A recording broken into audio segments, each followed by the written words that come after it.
Today is Wednesday, July 16th, and this is the wake-up call from WUSF. I'm Sky LeBron. Today you'll hear how local businesses around Tropicana Field are doing since the Rays have gone to Tampa, and how the opposite is happening in Tampa. Plus some events you could check out tonight, and of course, the news headlines.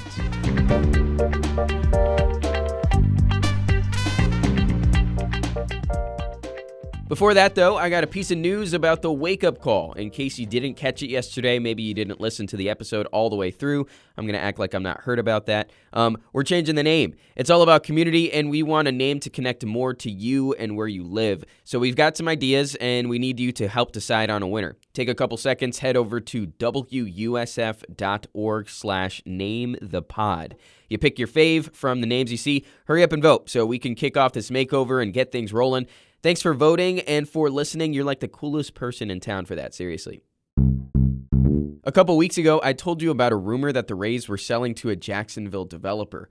You might not remember that. You had a lot going on that week. Well, now that deal is agreed to in principle, and some local officials are reacting to it, like Tampa Mayor Jane Castor. Looks like there's going to be new owners and a good possibility that the team will be moving to Tampa. Pinellas County Commissioner Chris Latvala says he'll be happy when current owner Stuart Sternberg is not making the decisions anymore. One of my biggest complaints with Stu is I don't believe he really cared about Tampa Bay at the end of the day. Oof. The Rays haven't made any comments about the sale yet. The foundation that manages New College of Florida scholarships is being sued. The Lentini family says their scholarship aimed for low-income students of color hasn't been given out to anyone. New College hasn't publicly responded, but the foundation has been under a magnifying glass lately. Two recently fired finance officers said some scholarship money was used to pay bonuses to the school president, and the head of the Alumni Association resigned and said the foundation was ignoring mishaps with money. Hillsborough County is holding meetings to figure out where to expand roads, and you could be a part of it. Christopher Fellerhoff with Hillsborough County says expanding roadways is needed as the population grows. In the near or distant future, that roadway may be widened, and the county may come knocking on the door saying, we need a little more right-of-way at the front of your property. There's a meeting on Thursday and another on July 22nd you could head to. There's more details on them at WUSF.org. You probably know this by now, but the Tampa Bay Rays have been playing in Tampa this year at George Steinbrenner Field. That's after last year's Hurricane Milton blew the roof off of Tropicana Field in St. Petersburg. That change from St. Pete to Tampa doesn't just impact the team, it also directly affects the businesses around both ballparks. Some have been helped by the move, others not so much.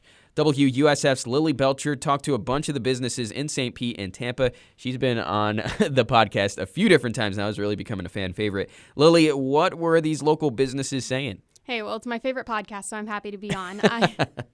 As somebody who grew up a Rays fan, I know the businesses around the Trop, and the first one that I think of is Ferg's Bar and Grill. Yep. And I talked to Mark Ferguson, he's the owner, and he says that, without the Rays games drawing people to their restaurant every day over the summer, he's having a really hard time. We really miss all the fans coming here 2 hours before the game and then eating and drinking and then going to the game and then coming back and listening to music. Past his restaurant, you can see the Trop and its missing roof, and it's kind of an eerie sight to see this destroyed stadium and empty parking lots and what usually would have been a really busy time for his business. And it's not just restaurant owners. I talked to a bartender at Hawker's Asian Street Food. Her name's Shay Taylor, and she says that she's struggling because fewer customers means they have to cut her hours. I'm struggling. I would say I would work like 40 hours a week. Now I work like maybe 20, 25 on average. What about across the bay in Tampa, where the Rays are actually playing now? Businesses there say they're actually doing better because they've got all these extra customers and Rays fans coming in before or after games. I spoke with the owner of a diner. It's called Mom's Place Restaurant. And Olivia Tort says that she's getting more people coming before those early afternoon games to grab breakfast or an early lunch before they head over to George Steinbrenner Field. Because I live very close here, and I see when they are arriving at the stadium and they are leaving, and they have a lot of people, a lot of fans. I'm very happy about that. And it's not just those that are right down the street from the stadium. There's businesses several miles away in Tampa that are getting more customers because they're just in the area ahead of the game. And so it's been really interesting to see how different businesses in St. Pete are benefiting or not, and in Tampa, how the extra Rays fans are actually helping them. That's some really good reporting, Lily. You did a good job talking to like so many different businesses. Thank you so much for the time. Really appreciate it. Thank you. If you're looking for a little education to spice up your night tonight, head over to the Tampa History Museum for a free event that looks at 100 years of history from Booker T. Washington School. It was the first school for African Americans in Tampa. And no, we're not talking about the elementary school that still exists, although it was named for the OG that closed in the 1970s. Don't get the facts from me, though. Hear from some way smarter people tonight at the History Center. All you have to do is register beforehand. Aspirations Winery in Clearwater is kicking off its weekly music bingo tonight at 7. If you have a good ear, you could walk away with some prizes. If you have a bad ear, enjoy sipping the wine. Early birds get an extra bingo card that can make it a little more painful when you don't win. And finally, there's a clay hand building workshop at Salt Your Soul Gift Company in Sarasota. They teach people to make mini plant hangers in this class, perfect for that green thumb era you've been planning. If you missed this, the class in 2 weeks teaches you how to make a to-go cup. Perfect gift for your mom, your loved one, your ex. This one will definitely get them to unblock your number.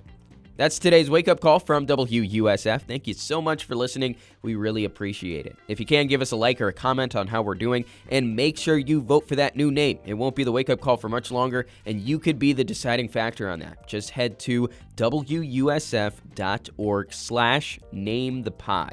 It takes 2 seconds. It's literally only one question. Anyways, have an awesome Wednesday, and see you tomorrow for another morning episode of The Wake Up Call.